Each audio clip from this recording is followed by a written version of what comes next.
In this video we're going to talk a little bit about how to take transfer paper and turn it into a business, into a money generating scheme at home or in an office using a heat press and everything else which we've been talking about in the other videos: inkjet transfer paper, domestic inkjet printers, simple software to generate images. So we're taking a transfer paper, an inkjet transfer paper. Here's a printed one.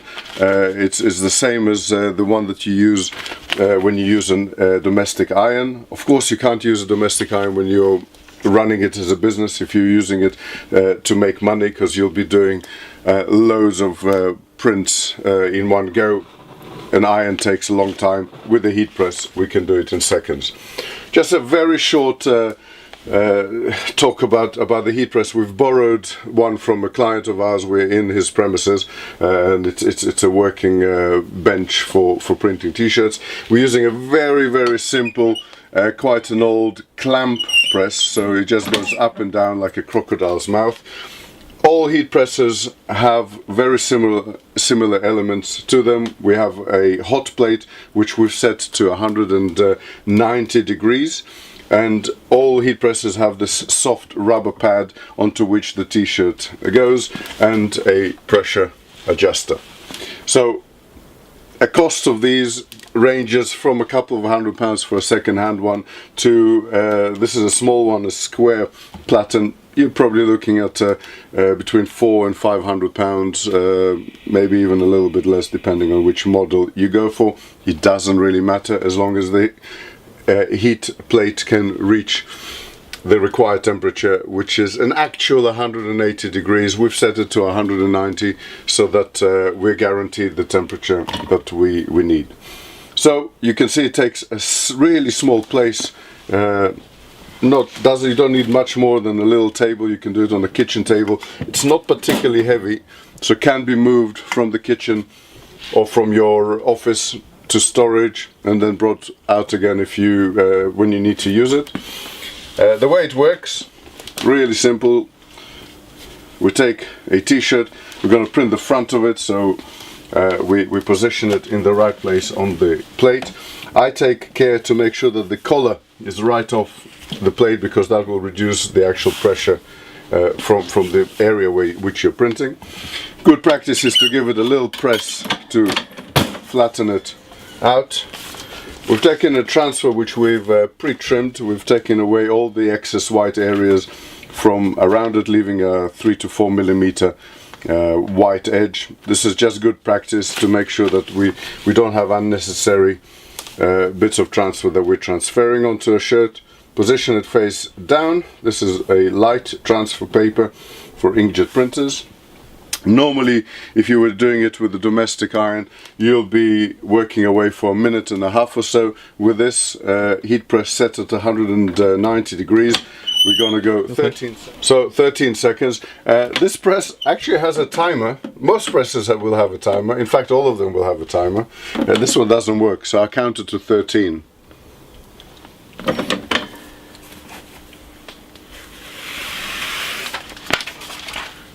And here's a final printed shirt. Now, a lot of people ask us about silicone paper. You will notice when you buy this transfer paper, you will have some silicone paper in the pack. Silicone paper is really essential when you're using a domestic iron, because once you peel it, you will reposition the silicone paper on the exposed image and repress it with an iron, just to make sure, in case you've made a mistake, that any errors are corrected and it gives the image a softer feel. It's not essential when using a heat press, but I like to use it anyway. So we take silicone paper. These are reusable. You get quite a few of them in every pack of paper. Position it on the exposed image and just literally a 3-second repress. Peel it away, stretch it a little bit, and there's the final article.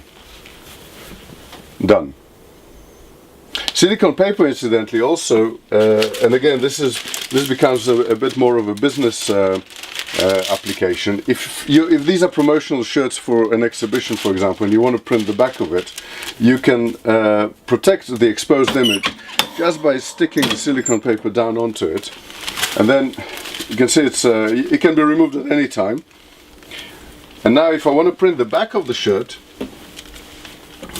say you've got an exhibition, you want some promotional shirts, and I've just made a really simple bit of graphic to go on the back. Again, we're always trimming the excess white areas. Always good practice. The more you can remove, the better the result. You don't need to be really pedantic about it, but the more you remove, the softer the final result will be. So really roughly just cut around the image. This is going on the back of the shirt. Same process, face down, 13 seconds. Okay, and we disengage the press. Again, no huge rush, little stretch to pick up the transfer and peel it away. And just a reminder, because everybody asks, here's the original print, and you'll notice that it's in mirror image. When you're printing light t-shirts, everything has to be mirrored, because when you press it, put it down face down on the onto the garment, the mirrored text becomes the right way around. Remember, the silicone paper we put on this side comes off anytime. And when you use a heat press also, you get a slightly softer feel, and the images will stretch without cracking much.